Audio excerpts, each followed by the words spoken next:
কথা কয় না খা। কিন্তু অন্যান্য ক্ষেত্রে চেয়ারে বসেন, যেমন আপনারা এখন চেয়ারে বসে আছেন, ডানে বামে স্টেজে বসে আছেন। হ্যাঁ, নামাজ যখন পড়বেন বসবেন। হ্যাঁ, অসুস্থ আপনি দাঁড়ায় নামাজ পড়তে পারছেন না, বসে পড়বেন, ফ্লোরে বসে পড়বেন, কিন্তু চেয়ারে বসা যাবে না। কিন্তু আমার মনে হয় প্রায় মসজিদে গেলে আমার মনে হয় ফুঙ্গু হাসপাতালে বসি, ঠিক কিনা কর? মনে হয় যে ফুঙ্গু হাসপাতালে বসি। কুমিল্লা জাঙ্গালিয়া মসজিদে আমার গাড়ির ওখানে সিএনজি লাইন করাইছিলাম।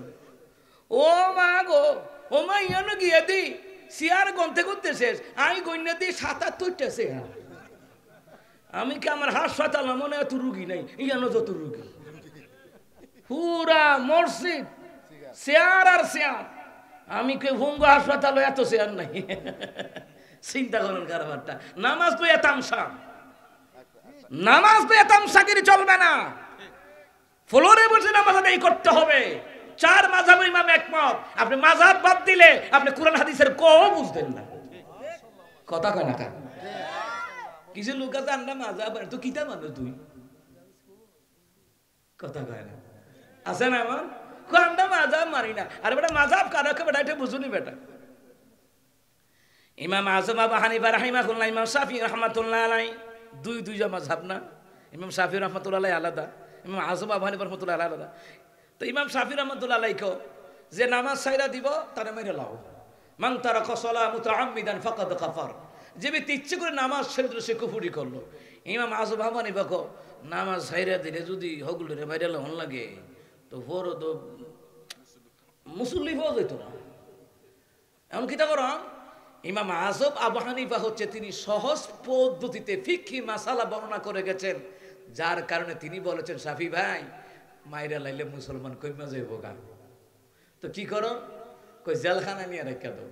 তাফসীর জালালাইন শরীফের মধ্যে এসেছে যে প্রয়োজনে জেলখানা নিয়ে রাখো। সে যদি তওবা টোবা কইরা নামাজ শুরু করে দেয়, আল্লাহ কইছে তার জীবনের গুনাহগুলি সওয়াব দিয়ে বদলায় তার আমলনামায় দান করে দিব। তাহলে মাইরা কিতা করবেন? একটু তওবার সুযোগ দেন। কি করেন? তওবার সুযোগ দেন। দলিল কি?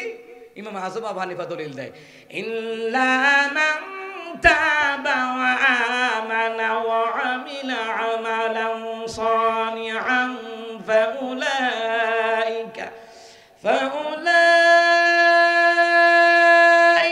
ইউবাদদিলুল্লাহু সাইয়্যাতিহিম হাসানাত।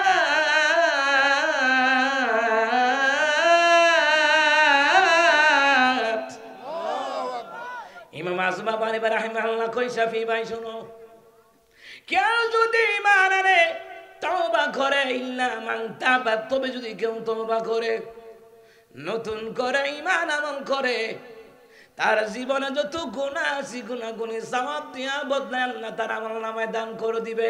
মারার দরকার নাই, তওবার সুযোগ আল্লাহ রাখছে। এইটা হলো ইমাম আবু হানিফার মাযহাব। সহজ কইরা দিছে রে ইমাম আযম আবু হানিফা। এই জন্য বলা হয় ইমাম আযম আবু হানিফা রাহিমাহুল্লাহর কথা সুবহানাল্লাহ বলবেন না? এই জন্য মুসলমান ডাইরেক্ট মাসালা একদম ক্লিয়ার কথা। অসুস্থ ভালো কথা, কিন্তু মুসলমান নামাজ পড়বেন, বসে পড়বেন, প্রয়োজনে ফ্লোরে বসে, চেয়ারে। কথা কেন? চেয়ারে না।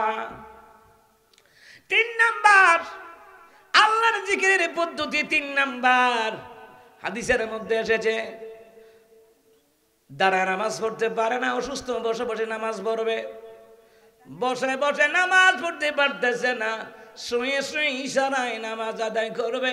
শুয়ে শুয়ে ইশারায় যে অসুস্থ ব্যক্তিরা নামাজ আদায় করে রে, আল্লাহ তাআলা বলেন ওই শুয়ে শুয়ে ইশারায় নামাজ আদায় হলো আমি আল্লাহ তাআলার জিকির। সুবহানাল্লাহ। কম। এবার নবীর পদ্ধতি, রাসূল সাল্লাল্লাহু আলাইহি সাল্লামের পদ্ধতি জিকির। এবার আসেন, ধীরে ধীরে গেলে সমতল ভূমিতে যখন চলবা তখন পড়বা লা ইলাহা ইল্লাল্লাহ। সুবহানাল্লাহ পড়বেন না? কেমন ফায়দা হবে রে লা ইলাহা ইল্লাল্লাহ পড়লে? মুসা কালিমুল্লাহ তুর বরবতি গিয়া মাওলানা জিগায়, মাওলা